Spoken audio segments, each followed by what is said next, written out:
All right, well, good afternoon, and welcome to this session of the Aquinas at 800 conference on the history of philosophy, reception history, and comparative approaches.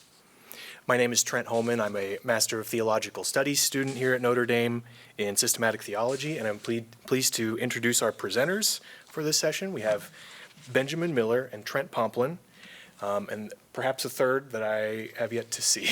So we will introduce him if he appears. We'll begin with Benjamin Miller, who serves as the lead campus programs coordinator at the Thomistic Institute in Washington, D.C. He earned his M.A. in Eastern Philosophy from Yonsei University in Seoul, South Korea in 2022. His research focuses on the speculative foundations of Thomistic natural law theory, with a particular focus on its commensurability with Confucianism. His presentation is titled Synthesizing Wisdom, Understanding the Natural Law in St. Thomas Aquinas and Confucianism. Let's welcome Benjamin Miller. Well, thank you so much for that introduction, and it's a great pleasure to be a part of this panel. The original title that I had in mind for this paper was the intentionally oxymoronic natural law theory without law. How could one possibly hold a natural law viewpoint without reference to law? This was a question I wrestled with in writing my master's thesis, Mencius and the Natural Law Tradition. In my thesis, I suggest that the great Confucian philosopher Mencius, second only to Confucius himself, ought to be interpreted as a natural law theorist. The motivations for this view are quite obvious for those familiar with Mencian ethics. Mencius holds a teleological understanding of morality, wherein right action involves cultivating one's innate human nature. I do not intend to recite the arguments made in that thesis. If you're interested, I'd be happy to share a copy with you, with the disclaimer that my thoughts have significantly evolved on the topic, not to mention being a couple years wiser. Seeing as this is a conference on Aquinas, I will assume the listener's basic familiarity with the angelic doctor's natural law theory. However, I will give the briefest of overviews of Mencius's ethics, as I suspect the number of Confucian experts in the room is much fewer. I identify three main pillars of Mencius's ethics. 1, human nature is good. 2, all humans innately possess four main dispositions toward virtue. And 3, the natural order of the universe is willed by heaven. Number 1, human nature is good. What does Mencius mean when referring to nature? A.C. Graham asserts, quote, "The nature of an animate thing meant the course on which life completes its development if sufficiently nourished and not obstructed or injured from outside," unquote. I note the similarities to Aquinas' definition of nature as, quote, "the essence of a thing insofar as it is related to the thing's proper operation." Mencius likens human nature to water. Water has a natural tendency to flow downward, though, if one were to build a dam, she could stop this flow and cause the water to rest atop a mountain. Likewise, humans naturally tend toward goodness, only turning to evil through obstruction of one's natural tendency via improper moral cultivation. To use Western terminology, one may suggest that Mencius possesses a teleological understanding of human nature as ordered toward goodness.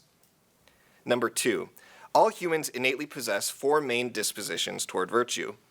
The second pillar of Mencius's ethics is the four sprouts, or dispositions toward virtue.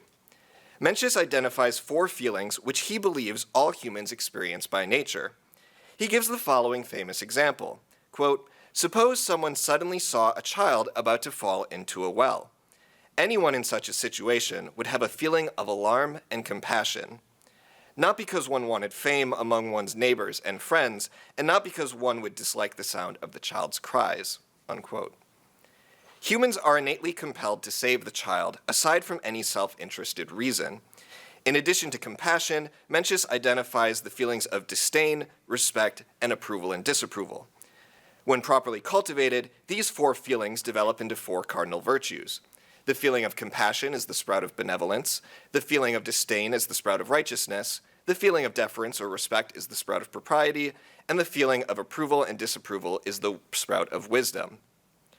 Number 3, the natural order of the universe is willed by heaven.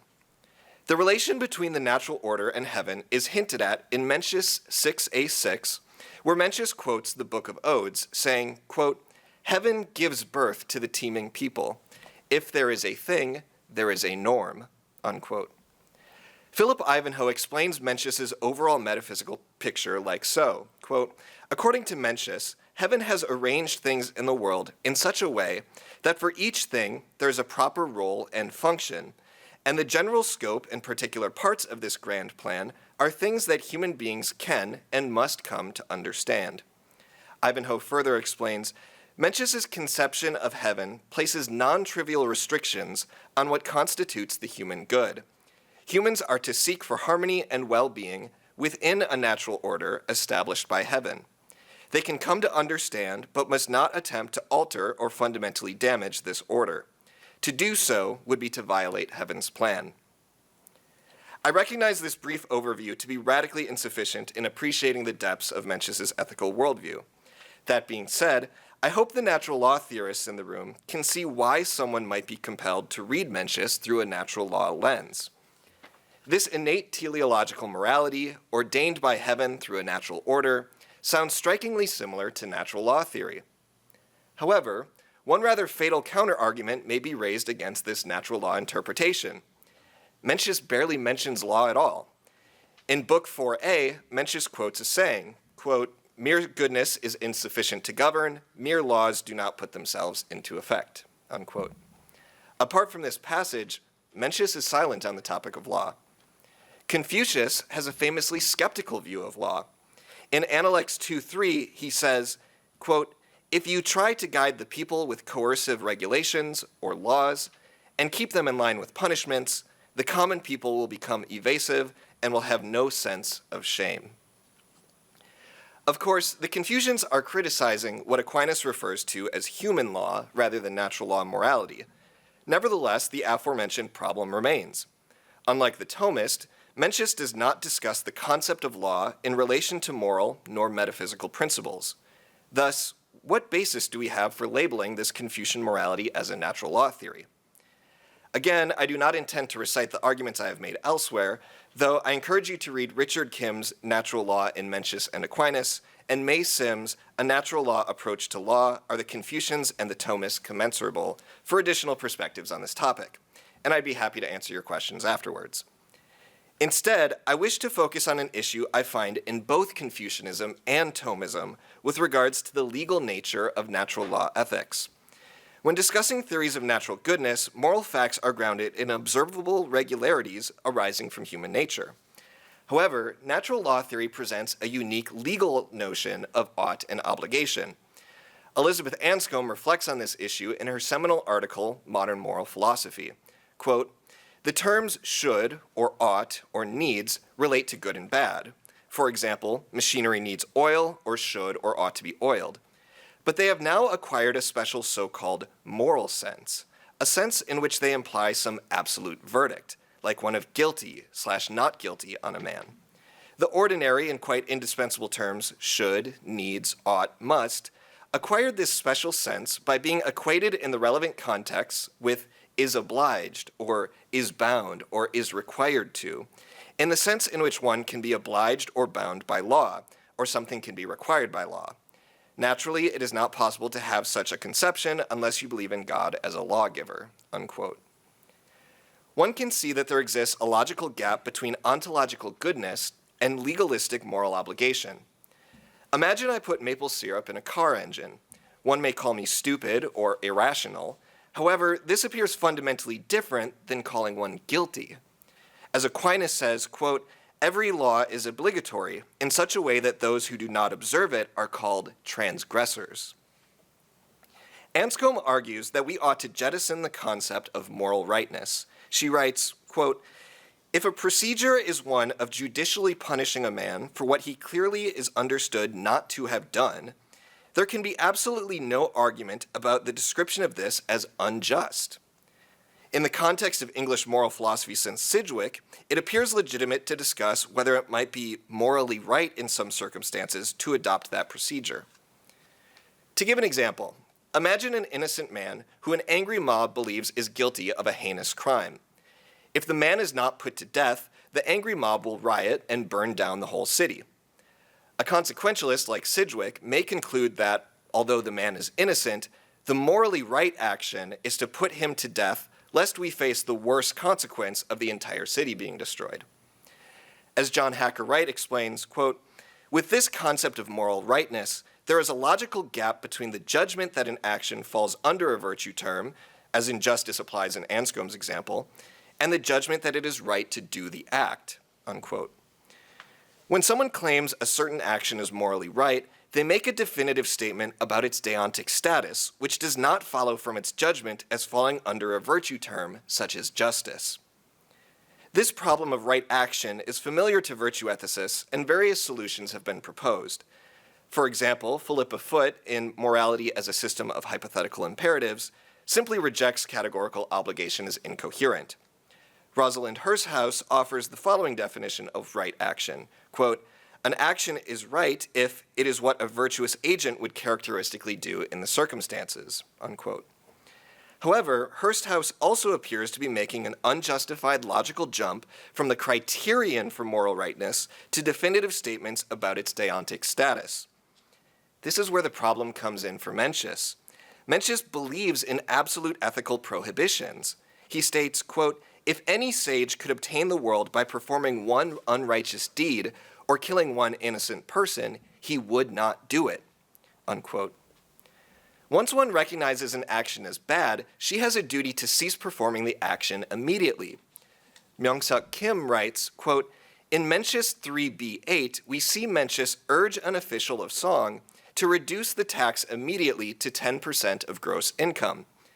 The official's original suggestion was to reduce the tax gradually over 2 years, but Mencius compares his suggestion to someone saying that he has been stealing a chicken from his neighbor every day, but will now reduce it to once per month. According to Mencius, one must stop doing wrong conducts immediately once he knows that they are wrong, and there is no reason to postpone, unquote. As mentioned at the beginning, Mencius does not discuss morality in terms of law, although he appears to accept Anscombe's strong sense of moral rightness. In light of Anscombe's criticism, Mencius's teleological notion of goodness alone is not sufficient in justifying the strong sense of moral rightness. One could appeal to heaven as lawgiver, but as we shall see, this would not work either. Thus, I hope to provide Mencius a solution to this problem by looking to St. Thomas for inspiration. Referring back to the title of this paper, how may St. Thomas and Confucianism understand not only the content of the natural law, but also that one ought to dutifully follow its precepts? How does the Thomist account for the legal character of the natural law? As Aquinas says, quote, for the natural law above all has the character of law. Interpreters are notably divided and confused on this issue. One may try to deny the legal character of the natural law. For example, new natural law theorist John Finnis claims natural law is only analogically law. However, this is clearly not Aquinas' own view. Another option may be to appeal to God as lawgiver. Moral obligation is generated as duty toward God. Ernest Fortin argues, quote, what the Thomistic theory essentially requires is not only that the content of the natural law be naturally knowable to all human beings, but that it be known precisely as both promulgated and enforced by God, unquote. As mentioned above, Mencius could similarly appeal to moral obligation as duty toward heaven. However, this view is not acceptable to the natural law theorist. Despite what Fortin claims the Thomistic theory to hold, this is certainly not Aquinas' position either. Aquinas, being the saint that he was, would have been intimately familiar with Romans chapter 2, verses 14 and 15. Quote, indeed, when Gentiles, who do not have the law, do by nature things required by the law, they are a law for themselves, even though they do not have the law. They show that the requirements of the law are written on their hearts, while their conscience also bears witness, unquote. The natural law is accessible not only to the believer, but to the Gentile as well. If, as Fortin claims, one must also understand the natural law as promulgated and enforced by God, then the natural law ceases to be natural. The entire theory simply collapses into a type of theological voluntarism, also known as divine command theory. Now, I wish to make very precise and clear what I am arguing. I am not arguing that the natural law as law does not depend on God as lawgiver. God is the metaphysical ground and final end of all things, and for Aquinas, the natural law is nothing else than the rational creature's participation of the eternal law. The natural law as law is ordained by God and promulgated by him through the natural light of reason. Thus, the natural law is metaphysically dependent on God. One may say the same about Mencius. The natural order is ordained by heaven and made evident to us through the four sprouts. However, the legal character of the natural law may be understood in two ways. First, it may be understood objectively in the sense that it finds its ultimate grounding in God's eternal law. Second, it may be understood subjectively in us, that is, how we subjectively come to know the content of the natural law and that we have a moral obligation to follow its precepts. I am arguing here that the objective sense requires reference to God as lawgiver, but subjectively, one may understand the natural law as law without reference to God as lawgiver. How then do we subjectively understand the precepts of the natural law to be binding? Father Stephen Brock, in his book, The Light That Binds, clearly lays out Aquinas' view that it is the conscience which binds, much better than I could do here. With knowledge of the content of the natural law, conscientia, the act of conscience is a dictate of reason wherein one recognizes the moral necessity of an act in relation to the good. Thus, the Gentile is a law for themselves, not as self-legislator, as they do not create the law, but in that their conscience applies the binding force of law apart from knowledge of the natural law as having its origin in God. In our modern psychology, the conscience has been reduced to either a voice in one's head or an angel sitting on one shoulder and the devil on the other. As Elizabeth Anscombe says, quote, "It is not profitable for us at present to do moral philosophy. That should be laid aside at any rate until we have an adequate philosophy of psychology in which we are conspicuously lacking." Unfortunately, virtue ethicists have not reintroduced a detailed notion of conscience into their moral philosophy. And, as Father Brock's book highlights, neither have most Thomists. Obviously, the word conscience appears even less frequently in Mencius than the word law. Nevertheless, I make two suggestions. First, the concept of moral conscience is not incompatible with Mencius's thought and would be a useful addition to Confucian ethics if found completely absent. Second, a textual analysis of Mencius may not describe conscience by name, but provides robust examples of conscience in action. I further suggest that Mencius's theory of extension, wherein one recognizes the ethical similarity between A and B, and thus extends one's behavior towards A also towards B, is fundamentally a function of the conscience. I wish to conclude with a reflection on philosophical methodology. Confucian philosophy is often heavily criticized for lacking systematic rigor. Jacques Maritain, in his Introduction to Philosophy, says that Confucius and his followers were, quote, completely indifferent to metaphysical speculation. I love Maritain, but he was wrong in this regard. It is true that early Confucians are not systematically methodical in comparison to many Western thinkers, especially the encyclopedic Aquinas. Confucian texts contain sayings and stories rather than syllogistic arguments. However, I want to suggest that this is a strength rather than a weakness. Does Dante's Divine Comedy lack theological depth simply because it is a poem? Does Aquinas' Pange Lingua contain less truth than his Summa simply on account of it being a hymn? Does the Bible itself not largely consist of mere sayings and stories? Different methods of philosophical inquiry are valuable insofar as they offer differing perspectives at viewing the truth. Whereas the systematic Thomistic approach may be fitting for uncovering the objective nature of moral obligation, the Confucian approach reigns supreme in understanding the subjective experience of moral obligation. Mencian stories, such as the child about to fall into the well or the chicken thief, provide a first-hand experiential account of our conscience at work. Through these stories, the abstract notion of moral obligation becomes concrete and non-mysterious. Thus, by synthesizing their perspectives, the Thomist and the Confucian may come to a better understanding of both the objective and subjective aspects of the natural law. Thank you.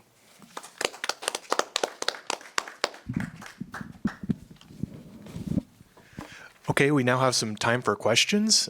Raise your hand, and if you'll allow me to bring you the microphone, that would be great. One over here. Thank you very much for that. I just want to talk a little bit about, or ask you a question a little bit about the first bit of your talk when you were talking about the lack of an explicit legal metaphor as it relates to natural law in Mencius. And my thought was that, there are very historically contingent reasons why there is this metaphor of, natural law and sort of regular law that relate to Stoicism, Hellenistic philosophy, and so forth. And it also struck me that in Plato, I think, Plato may end up being in a similar situation to Mencius in some ways, because as far as I know, there are two places where the nomos tes phuseos, the law of nature, occur. One is in the mouth of the sophist Callicles, right, where it is sort of, I checked it, ma dia kata nomon geton tes phuseos. He's sort of by God, he's drawing attention to the weirdness of this phrase, because up until that time, the distinction was between, nomos versus phusis, right, law versus nature.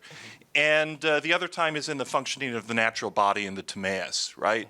So, I wonder if, we don't want to get stuck in this metaphor, right, that gets injected into the tradition for complicated historical reasons, and whether, in fact, I think your approach, yes, the comparison to Aquinas is interesting and valuable, but maybe also look at someone like Plato, too, who is in maybe a similar situation in some ways. I don't know, just a thought.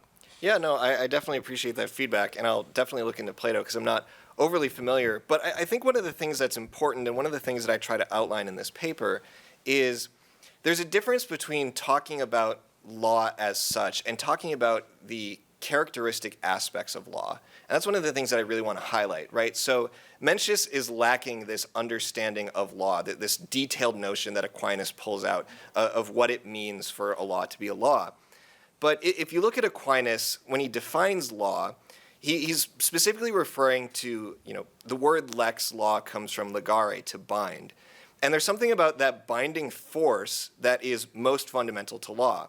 And when you have Aquinas' more detailed understanding of law as an ordinance of reason for the common good, so on and so forth, that obviously does not exist in Mencius, and you can't possibly find it.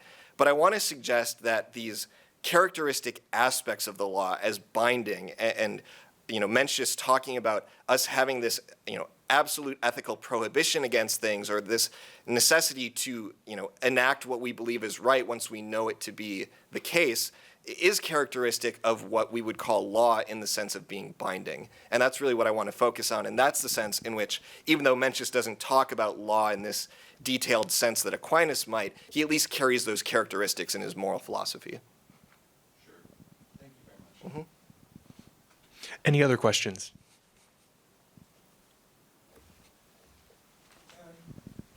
My question is, thank you. It's just you talk about Mencius as a representative of Confucianism. Can you say also something? What kind of difference is that to Confucius himself? Yeah, so the thing that's very difficult is Confucius doesn't have as well developed of a moral thought as Mencius, at least in terms of purely looking at the text. What's difficult about the Confucian tradition is that every subsequent Confucian wants to claim that they are just saying what Confucius said, right? When Mencius is arguing for his viewpoints, he's not arguing them as Mencius. He's arguing them insofar as he is carrying on the Confucian tradition. In the same way that, quite frankly, a lot of Thomists will talk about how I'm just carrying on the Thomistic tradition, even if it's something that's not necessarily in Aquinas. And so it's difficult because, it's true that Confucius does not have this more advanced understanding and notion of morality, particularly as it relates to the relationship between nature and heaven that we do find in Mencius. But I think it's valuable to highlight Mencius as, sort of paradigmatic of the Confucian tradition in two ways. One, in the sense that in the early tradition, he identifies himself as just expressing the truth of Confucius. And then more importantly, when you get to Confucianism in the Neo-Confucian sense, in philosophers such as Jushi, right, they're looking back to Confucius and Mencius and simply trying to carry on their traditions. So there's a way in which Confucianism, as it develops, looks towards Mencius as that key figure, at least the second key figure next to Confucius himself, as opposed to some of the other thinkers who might disagree with Mencius at that time period. Neo-Confucianism? Yes, sorry, the question. Neo-Confucianism today Yes. Is distinct, differs from what Confucius said or what Mencius said. Yeah, so when you get into modern day Confucianism, so you'll have a group what's called like the New Confucians. In some ways, it's difficult to put them on a map of where they are in relation to Confucius and Mencius, particularly because they're dealing in a very post-cultural revolution context in China, one in which at one point in time saw Confucius as sort of the source of all things negative in the country and is now kind of working in this new paradigm post-cultural revolution. But nevertheless, I think that they're going to, even if not agree with Confucius or Mencius, they're at least going to look to them as the founders of the tradition, even if in some way they fundamentally disagree with them.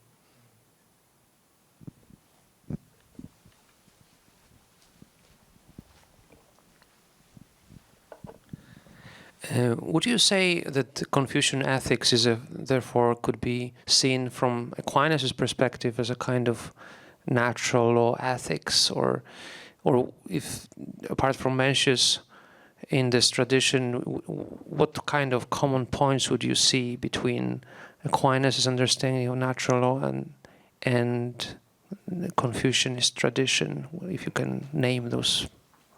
Yeah, so one of the things that I think is really important, and it's fitting that just last week we celebrated the feast of St. Andrew Kim and companions. And one of the things that you find when the gospel spreads to Korea, it was purely an intellectual movement. It was a group of really neo-Confucians who found the writings of the Jesuit missionaries in China, and upon reading them, they realized that this sort of scholastic Thomistic Catholicism was the fulfillment of those things which they already held to be true. And so in this way, I want to suggest that Mencius and the Confucians are somewhat similar to what we might see in like Aristotle for Aquinas. Now, again, Aristotle is going to be a much more methodical and systematic thinker than any of the Confucians are. But at the same time, I think that when Aquinas is looking at the Confucians, he's going to say, all right, yeah, they don't have the fullness of the truth, but there's a way in which they are touching on something that is fundamentally true about reality. They're touching on this morality, which is written on people's hearts, what we see in Romans chapter 2. And the way in which the Confucians talk about this, the way that Mencius talks about this with these four sprouts, human nature naturally ordered toward goodness, it's very clear how one could think in that way, and that they have this sort of confused, or maybe not confused, but incomplete view of the natural law. And that's why I also think it's interesting when you get to Mencius and he inserts this concept of heaven into Confucian philosophy in a much more detailed way. And you have heaven, which acts in this very sort of anthropomorphic sense and has providence over creation, or I should say over nature. And that's a way in which we see, like I said, this sort of deep resonance between the Thomistic account of natural law and this sort of incomplete Gentile view of the natural law as suggested in Romans chapter 2. Thank you, Ben. Thank you.